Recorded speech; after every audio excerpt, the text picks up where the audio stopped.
When the sun is shining and the birds are singing, it's hard to imagine that Llancaiachfawr Manor House is anything other than a beautiful old country house. But the truth is that the house is reputed to be one of the most haunted locations in the whole of the UK. I met up with the former resident Edward Williams and a member of staff Enid, who have each had their share of ghostly sighting. Tell me about some of the experiences that you've had here. Quite a few sort of strange experiences. When I came to work in Llancaiach, I didn't believe in ghosts really. I had an open mind, but in the years that I've been here, I've had strong reason to change my mind. Edward, you had an experience in the gardens, didn't you? Yes, I did. Clearing up from an event in the manor, a gentleman ran past me in the garden.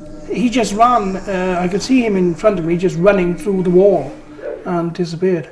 Are there particular rooms in the house that have more of a reputation for activity than others? Yes, there are. The kitchen certainly has got quite a reputation. The lady who's in there has been seen by quite a few people. The Great Hall, and I think if there is an atmosphere which is a little bit sinister, then that's got to be up on the top floor. Throughout the house and gardens, I sensed massive amounts of spiritual impressions. The residual energies from its many residents throughout the ages have definitely left their mark. The noises and sightings are definitely not imaginary, but there's nothing there that warranted my interference. Have either of you had the experience of seeing this apparition? Yes, I have. And I was really disappointed when she vanished as quickly as she did, because I really would like to have said, hold on, who are you, where are you from?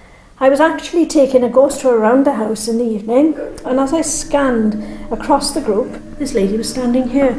And I noticed that her head was sort of halfway up this saucepan, and she looked so healthy that honestly, if someone had come in, I'm sure they, apart from the clothing she was wearing, wouldn't have thought there was anything strange. If you can look just around this corner. Yeah, we've got a bread oven. I've got a feeling that she's been in there checking the bread, and she's turned around and come back out. Yeah. And all of a sudden, yeah, much to her surprise, could she see us? And when she disappeared in front of you, was it just a sudden disappearance, or did she fade out? Well, this was strange because she was sort of smiling at me as if she was watching me. As I looked back at her, she realised that I'd seen her. It wasn't like putting a light out, but it was a very quick fade. What I picked up from that lady was that she was a sort of a kind, gentle, homely sort of person who probably would have said, oh, you're a little bit cold, come in, pull up a stool, sit by the fire, and would you like something to drink? I really am convinced, and I really honestly believe that the ghosts here use us as their entertainment. I really believe that. As soon as you hear noises, you go to look for them, they stop. And I feel that they have great fun with us. But I think it's fair to say that all the ghostly activity that we've witnessed on ghost tours and whatever, there has never been a threat. Have you been threatened? Oh, I think so. It's the noises that I've heard in this house that have been frightening more than anything. And sort of an atmosphere, because sometimes this house has got an atmosphere you cut with a knife. Yes. And if you walk in through the door some days and you feel that, then you know. Yes. I mean, certainly when we were looking around upstairs earlier, you could feel that atmosphere. I think the important thing, of course, to state is the fact is, although you've both had these experiences, neither of you have actually come to any harm. Edward, Enid, thank you very much for showing me around the manor house. Good, thank you. Pleasure.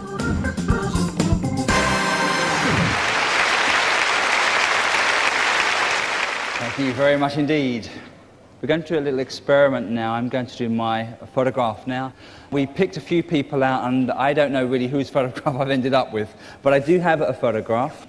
And the photograph, as you can see, is of a gentleman there. So if you've given this particular image, will you just stand up and make yourselves known? That's lovely. Okay, so we have a lady here. Hello, lovely to see you. Hello. So I'm going to go with the imagery and the feeling that I have to do with the photograph. So the first thing is I always clarify, this gentleman will have to be in the spirit world for this to work. Yes. Is that okay for you, darling? Yes. There's no point trying to communicate with a living. We can use a telephone for that, of course. So let's see. I know this gentleman was very much a family-orientated person. Yes, he was. I know here that families such as children, grandchildren, great-grandchildren, anyone and everyone is welcome here to his home. That's right, yes. I know this gentleman would prefer to eat plain and simple food. Yes. And I know here that anything else, either as he became older, it irritated him or upset his system.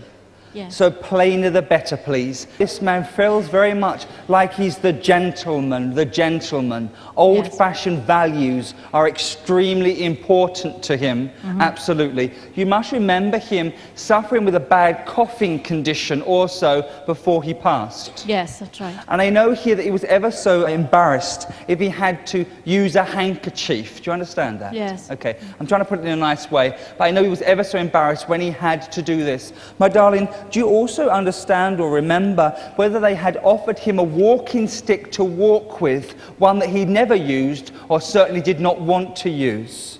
Well, I offered him a walking stick. Okay. But he eventually had to use crutches. Okay, bear with me then. But the feeling that he gives me, the memory that he brings me, is being offered a walking stick and not using it. That's my feeling. That's right, yes. Would you understand that? Yes. Okay. I didn't get the crutches, but I know the walking stick is what he talks of and what he remembers. Come on, sir, more things, please. I know here the last 3 days of his life are extremely important here. And it feels to me it's 3 days that he hung between this world and the other world. Yes. 3 days where he could have gone over at any moment in that last 3-day period. Yes. Okay. I know here there would have been oxygen cylinder here or oxygen mask on this gentleman's mouth. Not to my knowledge. Okay, will you look for this, please? Yes. And I know as I also ask you to do this, I'm just to simply remind you about buttons. I'm lost here. But I know I must remind you of buttons. First of all, I thought it might be chocolate buttons. I got excited, but it's not that. And then I thought, my God, it might be a little animal called buttons, but I don't think it's that either. So all I've got to give you is buttons, and they're boring. But I know that I've got buttons in a box, darling, and I'm seeing lots and lots of them. But it's the kind of things where kids play with buttons in a box, using them as money or using them as currency in some way. I know this is what the man has seen. I have a tin of buttons that belonged to my mother. But I know it's a sense of memory of children playing or will play with these buttons. I wouldn't let them if I was you. They'd probably nick them. But I don't think they will.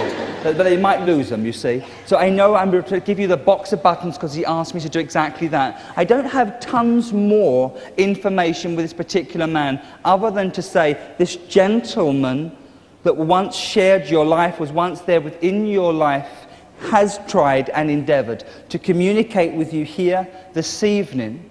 I know as he does this, you must know he walks unaided. I walk unaided, certainly not with a walking stick. I know that he still does not swear in front of ladies. I now know that you have asked for him to communicate with you before you came here this evening. Yes.